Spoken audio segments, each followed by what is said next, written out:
Hi guys, ಮರೀಚಿಕೆ just ಇವಾಗ ತಾನೇ ಈ ಸಿನಿಮಾ ನೋಡಿದೆ. ಸಣ್ಣ ಕಥೆನ ಸಿನಿಮಾ ಮುಗಿಯುವ ತನಕ ತಗೊಂಡೋಗಿದ್ದಾರೆ. ಅದು ಏನಪ್ಪಾ ಅಂದ್ರೆ, ವೆಂಕಟಲಕ್ಷ್ಮಿ ಸಂಜು ಎಂಬ ಹುಡುಗನನ್ನು ಪ್ರೀತಿ ಮಾಡ್ತಿರ್ತಾಳೆ. ವೆಂಕಟಲಕ್ಷ್ಮಿಗೆ ಈ ಸಮಯದಲ್ಲಿ ಇವರಿಗೆ ಲಂಡನ್ ನಿಂದ ಬಂದ ಮರೀಚಿಕೆ ಪರಿಚಯವಾಗುತ್ತಾಳೆ. ನಂತರ ಮರೀಚಿಕ ಮತ್ತು ಸಂಜಯ್ ಒಬ್ಬರನ್ನೊಬ್ಬರು ಪ್ರೀತಿಸಿ ಮದುವೆ ಆಗುತ್ತಾರೆ. ವೆಂಕಟಲಕ್ಷ್ಮಿ ತನ್ನ ಪ್ರೀತಿಯನ್ನು ತ್ಯಾಗ ಮಾಡಿ ಅವರ ಮದುವೆಗೆ ಎಲ್ಲಾ ಫ್ರೆಂಡ್ಸ್ ಸಹಾಯ ಮಾಡುತ್ತಾರೆ.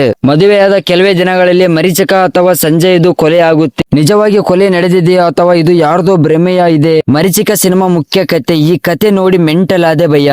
ವೆಂಕಟಲಕ್ಷ್ಮಿ ಒಂದು ಗೌರ್ಮೆಂಟ್ ಕಾಲೇಜಲ್ಲಿ ಓದಿರ್ತಿರ್ತಾಳೆ. ಅಲ್ಲಿ ಸಂಜಯ್ ಎಂಬ ಹುಡುಗ ಕೆಫೆ ಓನರ್ ಆಗಿರ್ತಾನೆ. ಅವನನ್ನು ವೆಂಕಟಲಕ್ಷ್ಮಿ ಪ್ರೀತಿಸಿರುತ್ತಾಳೆ. ಆದ್ರೆ ಅವನಿಗೆ ಗೊತ್ತಿರಲ್ಲ, ಒಂದು ದಿನ ಪ್ರಪೋಸ್ ಡೇ ಅಂತ ಬರುತ್ತೆ. ಅವತ್ತು ವೆಂಕಟಲಕ್ಷ್ಮಿ ಸಂಜಯ್ಗೆ ಪ್ರಪೋಸ್ ಮಾಡ್ಬೇಕು ಅಂತ ಹೋಗಿರ್ತಾಳೆ. ಅಲ್ಲಿ ನಡೆದಿದ್ದೇ ಬೇರೆ.